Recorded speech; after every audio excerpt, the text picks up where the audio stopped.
ल आजको यो व्याख्यामा हामी सिधै विषयवस्तुमा प्रवेश गरौँ। आज हामी नेपाल राष्ट्र ब्याङ्क, जसलाई हामी छोटकरीमा एनआरबी पनि भन्छौँ, त्यसको भित्री पाटो खोज्दैछौँ। सुन्दा सामान्य ब्याङ्क जस्तो लागे पनि यो कुनै साधारण ब्याङ्क पक्कै होइन। यो त सिङ्गो देशको अर्थतन्त्रलाई जोगाउने अन्तिम रक्षक अनि एउटा निष्पक्ष रेफ्री पो हो त। अर्थतन्त्रका जति पनि ठुला र अलि सुन्दा गाह्रो लाग्ने प्राविधिक कुराहरू छन् नि, आज तिनलाई एकदमै सरल र मजाले बुझ्ने प्रयास गरौँ है त। यो अलि जटिल लाग्न सक्ने प्रणालीलाई सजिलै बुझ्नको लागि हामीले यसलाई मुख्य 4वटा खण्डमा बाँडेका छौँ। सुरुमा यसको स्थापनाको कथा हेर्नेछौँ, त्यसपछि यसको मुख्य उद्देश्य अनि केन्द्रीय ब्याङ्कले गर्ने कामहरू, र अन्त्यमा यसले गर्नै नहुने निषेधित कार्यहरूको बारेमा चर्चा गर्नेछौँ। ल सबैभन्दा पहिलो खण्डबाटै सुरु गरौँ। सुरुवातको कथा। सन् 1956 अघिको अव्यवस्थादेखि लिएर अहिलेको यो व्यवस्थित नियन्त्रणसम्मको यात्रा। एकछिन कल्पना गरौँ त, आफ्नै देशको बजारमा तरकारी किन्दा वा केही किनमेल गर्दा विदेशी मुद्रा चलाउनु पर्ने बाध्यता छ। सुन्दा अचम्म लाग्छ नि, तर हो, सन् 1956 अघि नेपालको वित्तीय क्षेत्र ठ्याक्कै यस्तै अव्यवस्थित थियो, जताततै भारतीय मुद्राको दबदबा। अनि त्यही भद्र घोललाई चिरेर आफ्नै मुद्राको अस्तित्व बलियो बनाउनकै लागि प्रथम गभर्नर श्री हिमालय शमशेर जबराको नेतृत्वमा नेपाल राष्ट्र ब्याङ्कको स्थापना भएको हो। पछि गएर समय सुहाउँदो बनाउन सन् 2002मा यसलाई नयाँ ऐनले प्रतिस्थापन गरियो र झनै बलियो बनाइयो। अब यहाँनिर एउटा कुरा प्रष्ट पारौँ। हामीले दिनौँ देख्ने वाणिज्य ब्याङ्कहरू जस्तै नेपाल ब्याङ्क लिमिटेड सर्वसाधारणको लागि हुन्। त्यहाँ हामी गएर पैसा जम्मा गर्ने, झिक्ने वा ऋण लिने गर्छौँ। तर केन्द्रीय ब्याङ्क अर्थात् हाम्रो नेपाल राष्ट्र ब्याङ्क बिल्कुलै फरक छ। यसको ग्राहक भनेको हामी जस्ता सर्वसाधारण हुँदै होइनौँ। यसले त सिधै सरकार र अरू ब्याङ्कहरूलाई मात्र सेवा दिन्छ। त्यसैले त हाम्रो खाता त्यहाँ हुँदैन नि।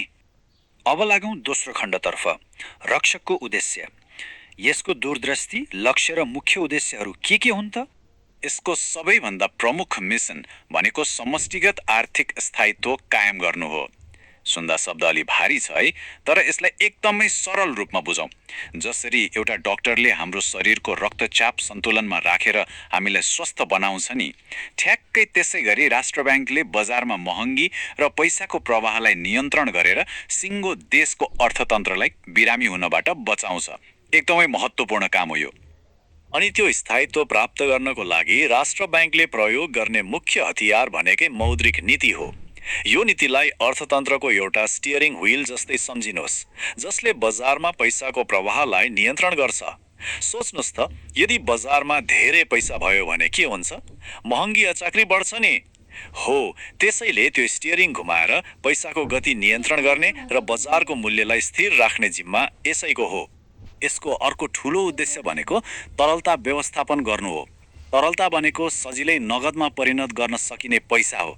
जसरी आपतकालीन अवस्था आइपर्ला भनेर हामी सधैँ खल्तीमा केही नगद बोकेर हिँड्छौँ नि, हो त्यसै गरी भोलि कुनै आर्थिक मन्दी वा ठुलो सङ्कट आइपर्दा ब्याङ्कहरूसँग पनि तत्काल प्रयोग गर्न सकिने पर्याप्त नगद होस् भन्ने कुराको ग्यारेन्टी गर्नु नै राष्ट्र ब्याङ्कको काम हो। मौद्रिक नीति बनाउनेदेखि लिएर वित्तीय स्थायित्व ल्याउने, सुरक्षित भुक्तानी प्रणालीको विकास गर्ने अनि ब्याङ्किङ प्रणालीको नियमन गर्नेसम्मका यी सबै जटिल कामहरूको अन्तिम गन्तव्य भनेको एउटै हो, जनताको विश्वास जित्नु। किनकि एउटा सुरक्षित र चुस्त प्रणाली निर्माण गरेर मात्र कुनै पनि ब्याङ्कले त्यो अमूल्य विश्वास जित्न सक्छ र हाम्रो वित्तीय क्षेत्र बलियो रहन सक्छ। अब तेस्रो खण्डमा प्रवेश गरौँ है त। केन्द्रीय ब्याङ्कका कार्यहरू, अझ भनौँ यो रक्षकको टुलकिटमा के उपकरणहरू छन् त? यो टुलकिटको एउटा एकदमै बलियो हतियार भनेको विदेशी विनिमय नीति हो। अन्तर्राष्ट्रिय बजारमा डलर वा अरू कुनै विदेशी मुद्राको भाउ एक्कासी तलमाथि हुँदा हाम्रो आफ्नै अर्थतन्त्रलाई ठुलो झट्का नलागोस् भनेर यसले एउटा बलियो ढालको काम गर्छ। बाहिरी व्यापार सहज होस् भनेर नियमहरू बनाउने काम यसैले गर्छ। यसको कामको स्केल कत्रो छ भनेर अन्दाज गर्न यो एउटा तथ्याङ्क हेरौँ त। 14.2 अर्ब अमेरिकी डलर। सन् 2020 को जुलाईमा नेपालको विदेशी मुद्रा सञ्चिति यति धेरै पुगेको थियो। जस्तोसुकै ठुलो विश्वव्यापी सङ्कट आइपर्दा पनि देशले औषधि, इन्धन जस्ता अति आवश्यक सामग्रीहरू निरन्तर किनिरहन सकोस् भनेर यत्रो ठुलो भण्डार एकदमै सुरक्षित राखिएको हुन्छ। अर्को रोचक कुरा के छ भने बैंकहरूको पनि बैंकको रूपमा काम गर्ने हुनाले राष्ट्र बैंकले अन्तिम ऋणदाताको भूमिका पनि निर्वाह गर्छ।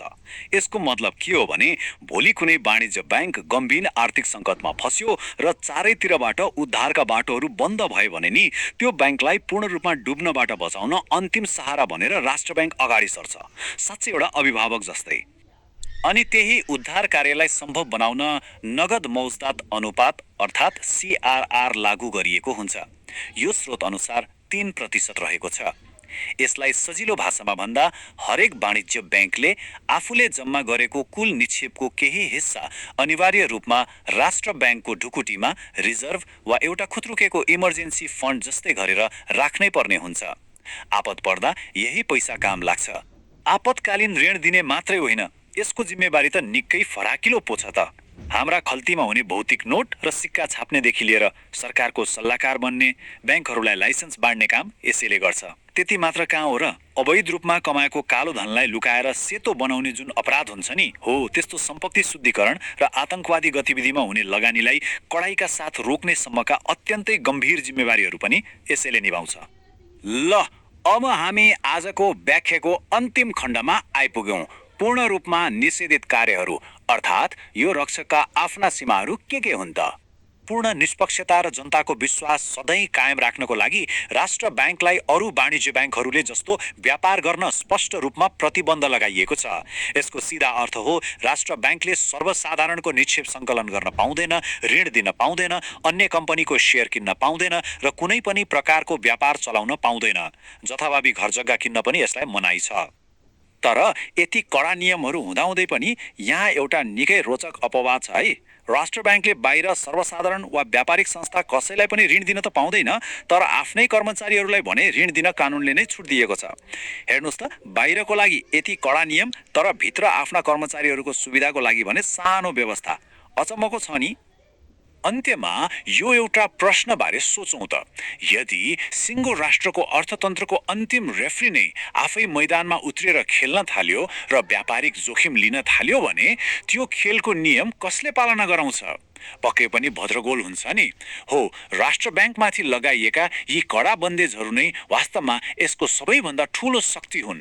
अर्थतन्त्रको यो रक्षकका अधिकारहरू जति विशाल छन्, यसले नाग्न नपाउने लक्ष्मण रेखाहरू पनि त्यति नै